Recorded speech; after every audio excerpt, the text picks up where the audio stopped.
Hello, and welcome to my blog. So this is Brian from BMT Fitness, and the reason that I'm gonna be doing this blog or this video blog series is to help people and motivate people to train regularly and eat well while they have a regular 9 to 5 job. Now, this doesn't have to be an office job, because I know now that with COVID-19 a lot of people are working remotely. But hopefully what I'm gonna talk about today is gonna inspire you, and you'll be able to get some tips to help your own fitness journey. So a quick background is that up until the COVID lockdowns of the gyms in March, at the end of March for here in Sydney, Australia, I was working as a personal trainer face-to-face. So I was subcontracting at an Anytime Fitness, and I was also working at a gym that was paying me an hourly rate for gym supervision hours. So what ended up happening when gyms closed is that I quickly pivoted, and I was able to train a lot of my clients outside of the gym at parks and at their house or at my house, and I was also able to pick up some new ones. But I did my first initial reaction was that, fuck, I don't know what I'm gonna do now. How am I gonna get money? These things. And a friend of mine suggested that I apply to a bunch of all these 9 to 5 jobs, so I did. One, the role that I'm in now, they actually didn't get back to me until July. So then by then, gyms started opening at Sydney, Australia. Melbourne was still fucked. It's still fucked even now. It's the 3rd of October. But they're getting better, so props to them. But so gyms and things were starting to open back up in Sydney. So then when they called me, I'm like, you know what, I'm ready for a change of scene. I did face-to-face personal training for up to 5 years at this point.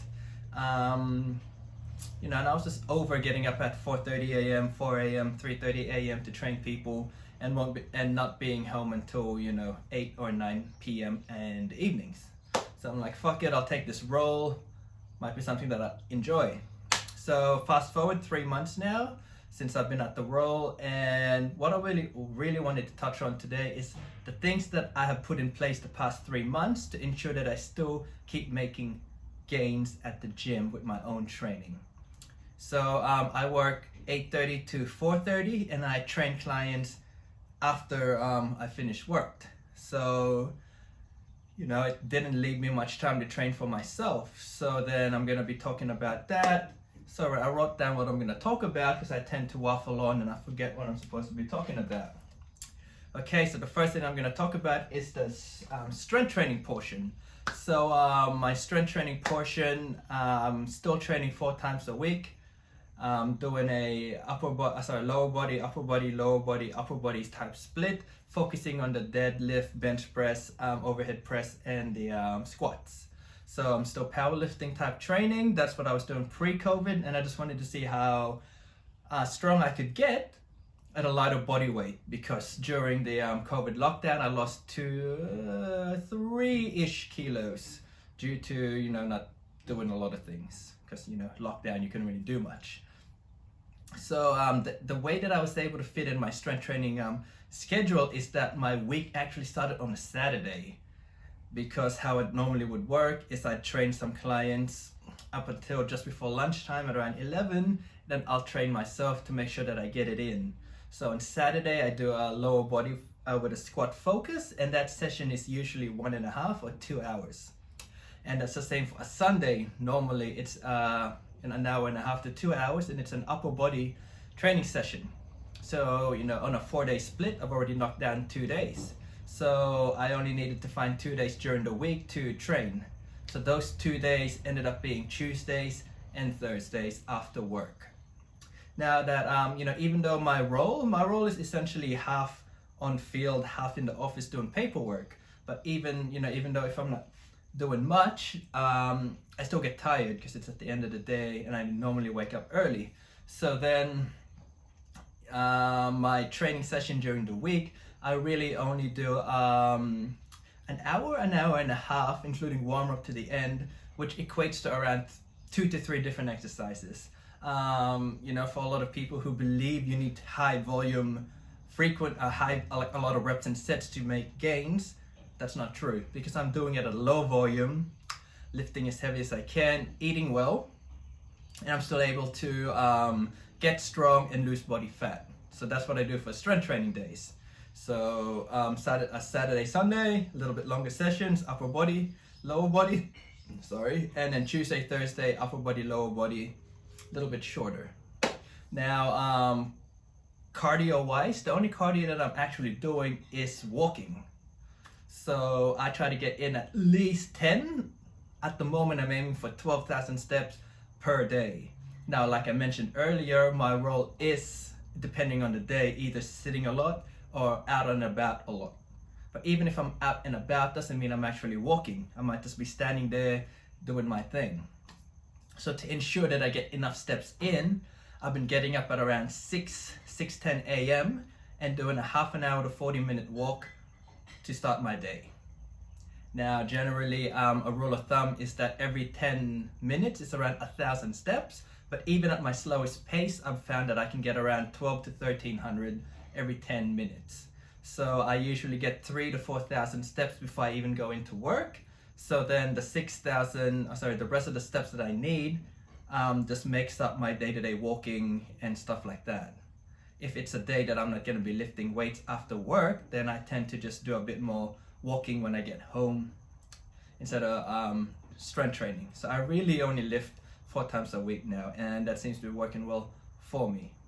Now, other forms of cardio, it's really a hit and miss for me personally. One, because my goal is, like I mentioned earlier, to get as strong as I can pre-COVID at a lighter body weight. And 2, I'm not really a fan of doing too much HIIT. So my philosophy in training is that you should always prioritize your strength training first and your nutrition. Once you get to those 2 down, then you can work on your cardio. Now, there are other benefits of cardio besides losing body fat, which I won't get into today. But for my goals, I found that walking 10 to 12,000 steps per day is enough. And other types of cardio is really if I have time or if I feel like doing it. What I mean by that is that if, say, a client cancels on me after work, I tend to just do some sort of cardio. And the cardio that I like to do is more circuit type training with kettlebells, skipping rope, and other stuff. Sorry, I'm just having a look at what I have here in my room that I use for cardio. Yeah, so to sum up, cardio portion is that I do the cardio just walking. Now that will work if you are in a calorie deficit and you have a nutrition plan.